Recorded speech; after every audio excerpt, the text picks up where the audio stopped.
BS Zoology, third semester, final term, topic, class Gastropoda with all systems, delivered by Shabana Wali.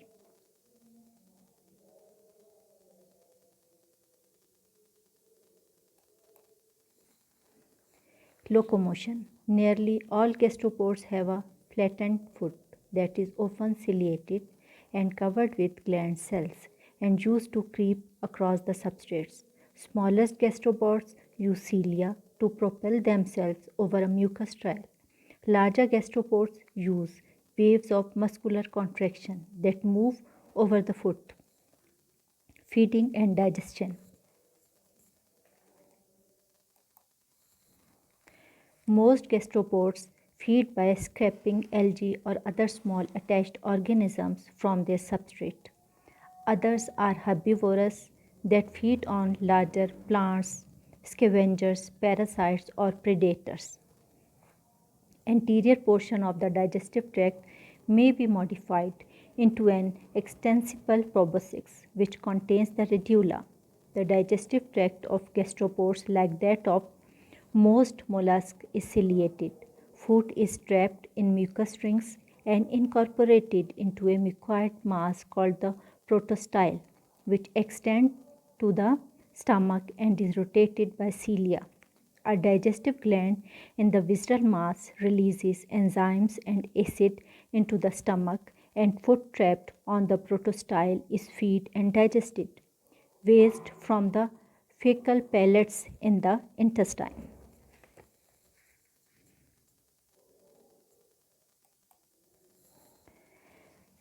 Respiration in gastropod. Gas exchange always involves the mental cavity.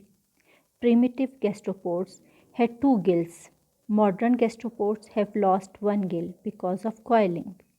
Some gastropods have a rolled extension of the mantle called a siphon that serves as an inhalant tube. Burrowing species extend the siphon to the surface of the substrate to bring in water. Gills are lost or reduced in land snails, but these snails have a richly vascular mantle for gas exchange between blood and air.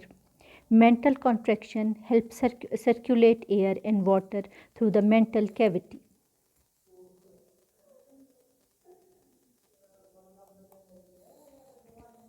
Circulation. Gastropods, like most mollusks, have an open circulatory system.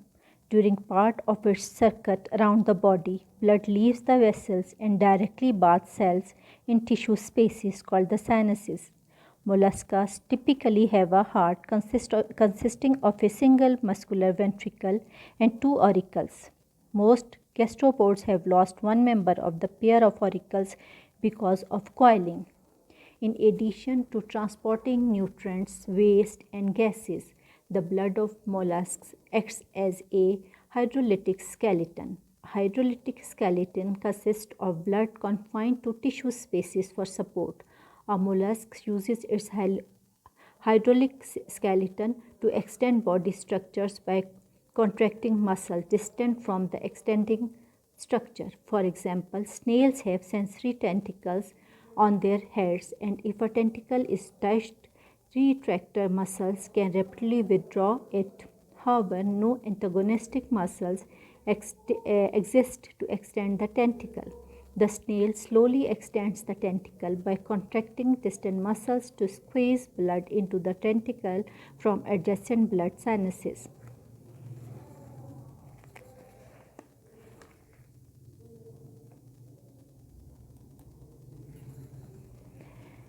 Nervous system consists of 6 ganglia located in the head to foot and visceral mass.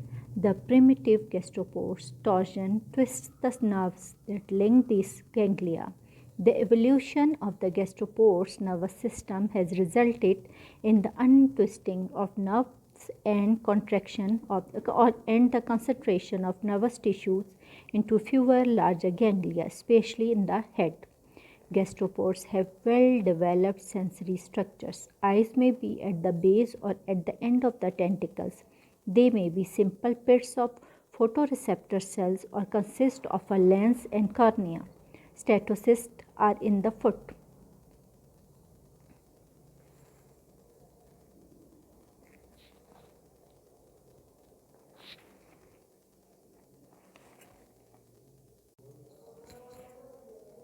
Excretion.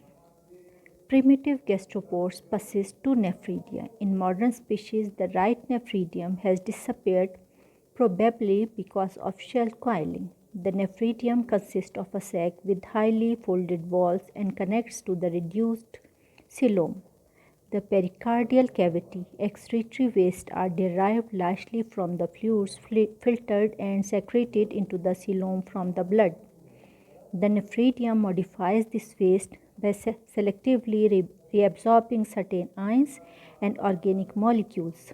The nephridium opens to the mental cavity or in land snails on the right side of the body adjacent to the mental cavity and anal opening. Aquatic gastropod species excrete ammonia.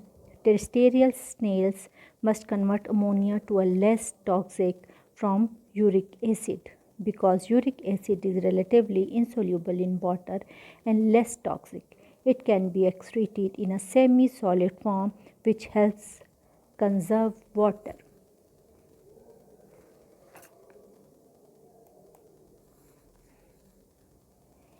Reproduction.